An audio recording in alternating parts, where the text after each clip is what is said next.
लौट के आना गढ़ लंका से वैष्णो जी के धाम रे।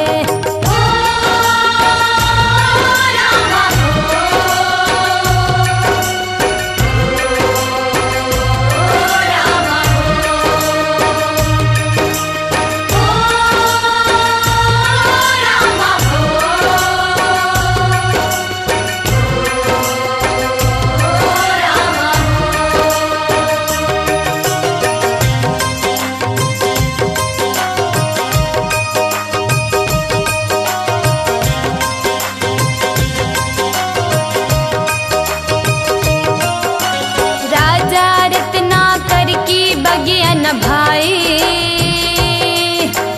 राम राम रटते रटते त्रिकुटावन में आए। राजा रत्नाकर की बगिया न भाई राम राम रटते रटते त्रिकुटावन में आए।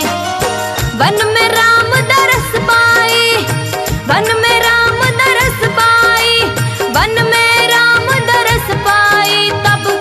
तपस्या धार के लौट के आना गढ़ लंका से वैष्णो जी के धाम रे। लौट के आना गढ़ लंका से वैष्णो जी के धाम रे।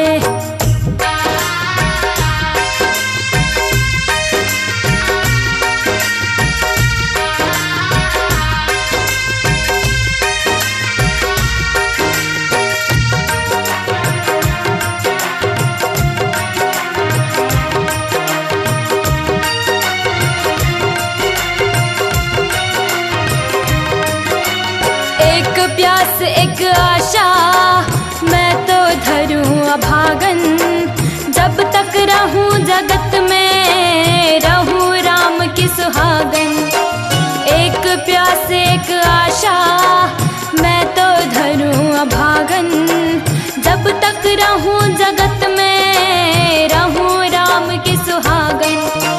राम कहे लौटूं लंका से, राम कहे लौटूं लंका से, राम कहे लौटूं लंका से। जब रावण संहार के लौट के आना गढ़ लंका से वैष्णो जी के धाम रे। लौट के आना गढ़ लंका से वैष्णो जी के धाम रे।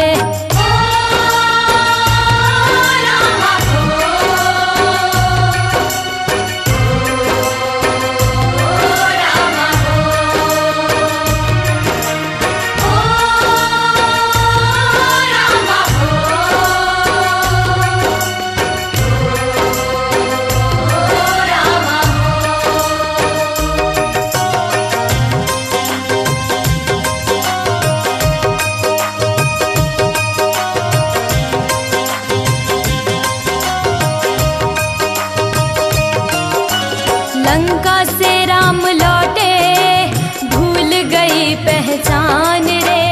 गर्भ गुफा बस जाकर करती राम का ध्यान रे। लंका से राम लौटे भूल गई पहचान रे। गर्भ गुफा बस जाकर करती राम का ध्यान रे। आदि कुमारी कहे मनोहर, आदि कुमारी कहे मनोहर, आदि कुमारी कहे मनोहर। जिसको ये संसार रे लौट के आना गढ़ लंका से वैष्णो जी के धाम रे। लौट के आना गढ़ लंका से वैष्णो जी के धाम रे। युग युग के दर से नैनों को कब मिले आराम रे। युग युग के दर से नैनों को कब मिले आराम रे। लौट के आना गढ़ लंका से वैष्णो जी के धाम रे। लौट के आना गढ़ लंका से वैष्णो जी के धाम रे। लौट के आना गढ़ लंका से वैष्णो जी के धाम रे। लौट के आना गढ़ लंका से वैष्णो जी के धाम रे। लौट के आना गढ़ लंका से वैष्णो जी के धाम रे। लौट के आना गढ़ लंका से वैष्णो जी के धाम। के